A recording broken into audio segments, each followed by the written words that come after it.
નમસ્કાર મિત્રો, આજના સમાચારમાં તમારું સ્વાગત છે। દેશ, દુનિયા અને ગુજરાતના તાજા, મોટા અને સૌથી મહત્વના સમાચાર જાણીએ તે પહેલાં તમે ચેનલમાં નવા હોય તો ચેનલને જરૂરથી સબસ્ક્રાઇબ કરી અને વિડીયોને લાઇક કરી દેજો। આગળના સમાચારની વાત કરીએ તો ભર શિયાળે ઉનાળાની જેમ શાકભાજીના ભાવ દજાડી રહ્યા છે। શિયાળામાં શાકભાજી સસ્તી થવાને બદલે મોંઘી થઈ રહી છે। ડુંગળી, ટમેટા બાદ લસણના ભાવમાં પણ ભડકો જોવા મળી રહ્યો છે। રિટેલ માર્કેટમાં 1 કિલો લસણના ભાવ 400 રૂપિયાને પાર જોવા મળી રહ્યા છે। વેપારી જણાવી રહ્યા છે કે ગુજરાતમાં માવઠાને કારણે લસણની આવક મોડી થતાં ભાવ વધ્યા છે। જોકે લસણના ભાવ વધતા ગૃહિણીના ટેસ્ટમાં ઘટાડો થયો છે। ફાસ્ટ ફૂડની દુકાનો પર પણ લસણની ચટણીનું ચલણ ઓછું જોવા મળી રહ્યું છે। ફટાફટ આગળના સમાચારની વાત કરીએ તો હાલમાં સમગ્ર રાજ્યમાં ઠંડીની સિઝન ચાલી રહી છે, ત્યારે હવામાન વિભાગ દ્વારા વાતાવરણ અંગે આગાહી કરી છે। રાજ્યમાં આગામી 5 દિવસ વાતાવરણ સૂકું રહેશે। 3 દિવસ સુધી તાપમાનમાં 2 થી 3 ડિગ્રી વધારો થશે। ઠંડીના પારાની વાત કરીએ તો નલિયામાં 10.5 ડિગ્રી સાથે સૌથી ઠંડુ શહેર રહેવા પામ્યું છે। અમદાવાદ તાપમાન 16.5 ડિગ્રી નોંધાયું હતું, જ્યારે સુરતમાં 21.8, રાજકોટ 16.6 તેમજ દ્વારકા 19 ડિગ્રી તાપમાન નોંધાયું છે।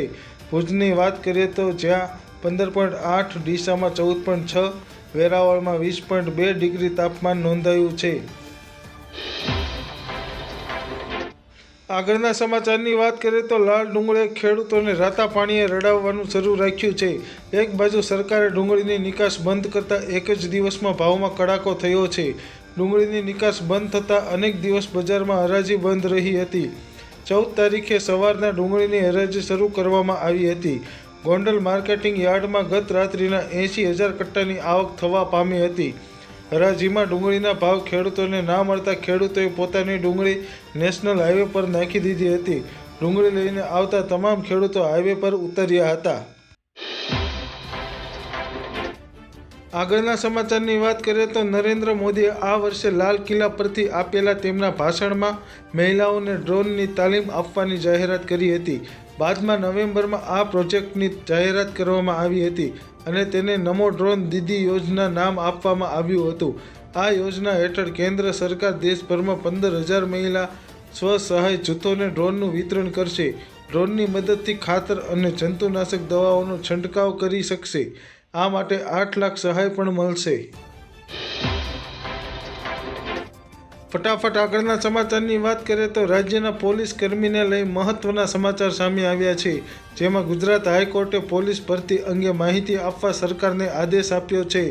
વર્ષ 2023ની સ્થિતિ મુજબ ખાલી પડેલી જગ્યા ભરવા આદેશ આપ્યો છે।